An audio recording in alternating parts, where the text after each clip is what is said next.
Jumala vastaa sanassansa meidän synnin tunnustukseen, ja niin me saamme kuulla Jumalan sanan perusteella synnin päästön.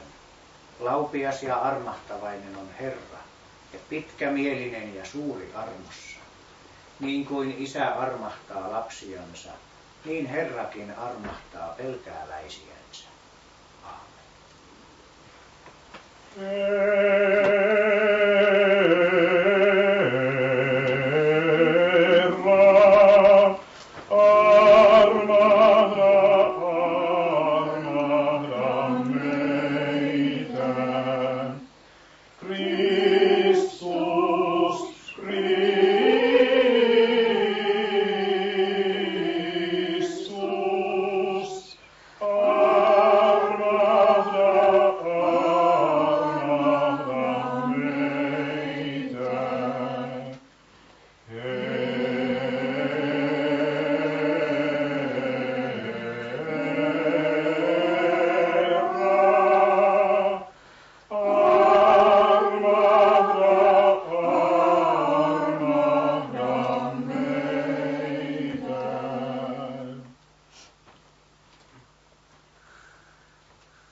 Syntimme tunnustaneet, me olemme myöskin laulaneet Herra armahda meitä. Sen jälkeen Jumalan palveluksessa tulee kunnia- ja kiitosvirsi. Mutta nyt on paaston aika ja paaston aikana nämä jätetään pois. Sillä tavalla kristillinen seurakunta korostaa paaston ajan hiljaista luontoa. Hiljaisuudessa tutkitaan vapahtajan kärsimystietä. Ja niin jätetään sen merkiksi Jumalan palveluksessa nämä ehkä riemullisimmat osat pois. Mutta sydämen iloa ei toki vähene. Ja niin siirrytään vuorotervehdykseen ja kollehtarukoukseen. Kollehtarukous on oikeastaan kokoomarukous, jossa kootaan sen pyhäpäivän aiheet, jonka merkeissä ollaan koolla. Ja kollehtarukous liittyy myöskin epistolatekstiin, joka on otettu apostolien kirjeistä.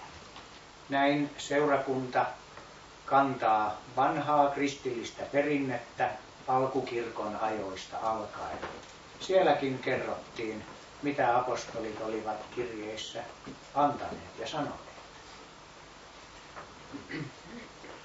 Herra, olkoon teidän kanssanne. Niin myös sinun henkesi kanssa. Rukoilkaa.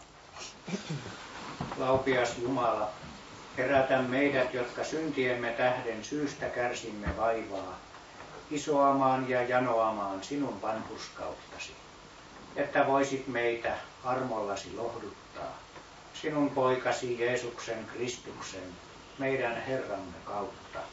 Aamen. Kuulkaamme tämän 4. paastosunnuntain epistolatekstiä. Ehkä me voimme nousta kuulemaan.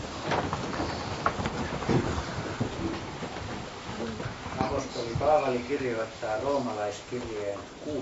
luvussa. Minä puhun ihmisten tavalla teidän lihanne heikkouden tähden, sillä niin kuin te ennen annoitte jäsenenne saastaisuuden ja laittomuuden palvelijoiksi laittomuuteen, niin antakaa nyt jäsenenne vanhurskauden palvelijoiksi pyhitykseen. Sillä kun olitte synnin palvelijoita, niin te olitte vapaat vanhurskaudesta. Minkä hedelmän te siitä silloin saitte, sen, jota te nyt häpeätte, sillä sen loppu on kuolema. Mutta nyt, kun olette synnistä vapautetut ja Jumalan palvelijoiksi tulleet, on teidän hedelmänne pyhitys ja sen loppu on iankaikkinen elämä.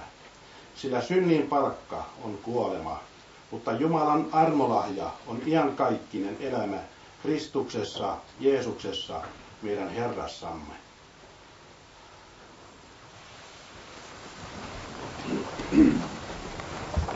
Epistola epistolatekstin jälkeen tulee kollehtavirsi. Se ei vaan graduaalivirsi. Graduaalivirsi on suomeksi oikeastaan askelvirsi. Se saa tällaisen nimensä kaukaa historian lehdiltä sen takia, että se laulettiin kuorin portailla. Siitä se aloitettiin. Sitten myöhemmin tuli vasta seurakuntaveisuu, jolloin koko seurakunta yhtyi graduaalivirteen. Kun mainitsin äsken kollehtarukouksen, eli koontirukouksen, jossa sen pyhän aiheet kootaan, niin nyt tämä graduaalivirsi on virsinä juuri sitä samaa. Siinä kootaan sen pyhän epistolan ja evankeliumitekstin pääaiheet ja siitä veisataan. Kuitenkin graduaalivirren paikalla voidaan käyttää joskus myös kuorolaulua tai peräti jopa yksinlaulua. Nyt kanttori on saanut ratkaista, miten hän tänään tekee tässä Jumalan palveluksessa.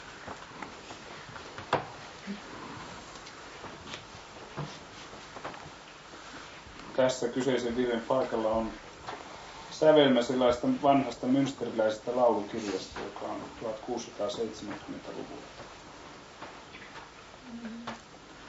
Kaunis on Jeesus, kuningasten kuningas, Isän olemuksen ilmestys. Kiitos nyt sulle, soithan sä mulle, lohdun ja kirkastui kärsimys. Kaunis on lilja, kaunis kultavilja, kauniimpi viel on nuoruuden.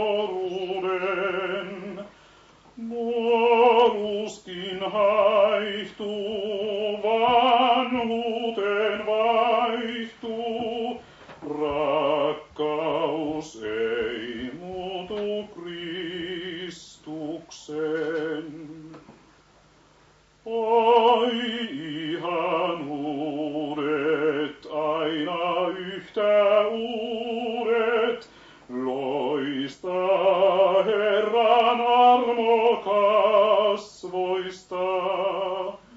Sun armos hohde, pyyntömme kohde, on kunnes kirvoitat vaivoista.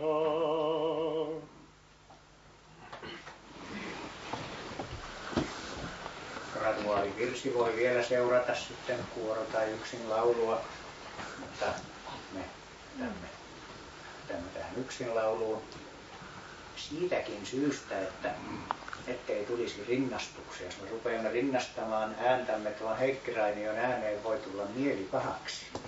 Mutta me iloitsemme, kun kuulemme kaunista laulua ja se nyt tähäksi alkaa soimaan mieleen.